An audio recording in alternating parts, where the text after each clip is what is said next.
O Foro de São Paulo conseguiu chegar ao poder em vários países latino-americanos em curto espaço de tempo, lembrando que a sua missão, de acordo com os fundadores, é resgatar na América Latina o que se perdeu no leste europeu no final da década de 90, ou seja, o comunismo. Essa esquerda radical teve êxito completo em ao menos um país, a Venezuela, que é a grande vitrine do socialismo do século XXI. Como Trump já apontou, a Venezuela não é o socialismo que deu errado, que se desviou dos seus propósitos, mas sim aquele que deu certo, que foi implementado exatamente como os comunistas pretendem. O resultado é esse invariavelmente: caos, miséria e muita opressão sob uma ditadura. Foi assim em todo o experimento socialista do século XX também, e não tem como ser diferente. Outros países viveram situações intermediárias, como o Equador, a Bolívia, o Brasil e a Argentina. No Brasil, o impeachment de Dilma Rousseff, liderado pelo centrão fisiológico e com forte pressão popular das ruas, impediu o pior. Na Argentina, a eleição de Maurício Macri reverteu a tendência acelerada rumo ao modelo venezuelano. Mas Macri fracassou. Afastou-se da agenda liberal de reformas, não teve força para combater o sistema e acabou permitindo a volta dos representantes do Foro de São Paulo. Cristina Kirchner, esposa do falecido presidente Néstor Kirchner, que liderava o movimento no país, escolheu ser vice de chapa, colocando uma espécie de poste para dar uma aparência de mais moderação. Alberto Fernandes é tido como fraco e todos sabem quem controla o poder de fato. O paralelo com o Brasil, que se aproxima em 2022, é assustador. Com literalmente centenas de denúncias de corrupção e suspeitas até de envolvimento no assassinato do promotor Alberto Nisman, o fato é que Cristina Kirchner conseguiu se esquivar da prisão, contando com aliados poderosos em altos escalões do judiciário. Com a perda de popularidade de Macri e uma mídia, em parte, saudosa dos anos vermelhos, um centro fragmentado acabou servindo aos propósitos kirchneristas. Roberto Lavagna, ex-ministro da Economia, surgiu em cena como terceira via, encantou parcela da imprensa. A força eleitoral de Lavagna, segundo a mídia, tinha origem em parte da exaustão que os argentinos sentiam em relação a Cristina e Macri.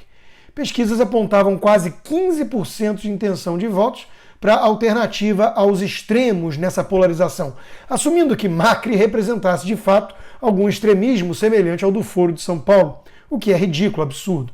Na prática, a candidatura de Lavagna serviu somente para tirar votos do próprio Macri e eleger o poste de Kirchner.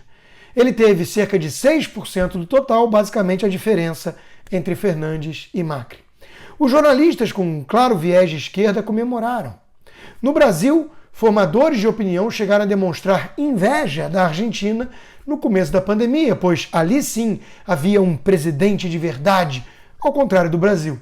O resultado concreto: a Argentina é líder de óbito por habitante na região, mesmo com o lockdown mais severo de todos, e teve uma queda na atividade econômica superior a 10% em 2020, mais do que o dobro do Brasil. Além disso, os passos rumo ao comunismo seguem acelerados, com o governo explorando a situação de crise para controlar mais e mais das empresas no país. O destino argentino é um tango com um final triste. Basta olhar para a Venezuela. Agora vamos analisar o Brasil. Lula contou com companheiros supremos para sua soltura, numa reavaliação da Constituição sob prisão em segunda instância, e depois com canetadas supremas, uma vez mais, para garantir a sua elegibilidade. Em outra reviravolta do STF, o juiz que o prendeu foi considerado suspeito por ministros indicados pelo próprio Lula. José Dirceu, o agente cubano e cabeça do PT, ameaçou que voltariam ao poder e não necessariamente pelas urnas.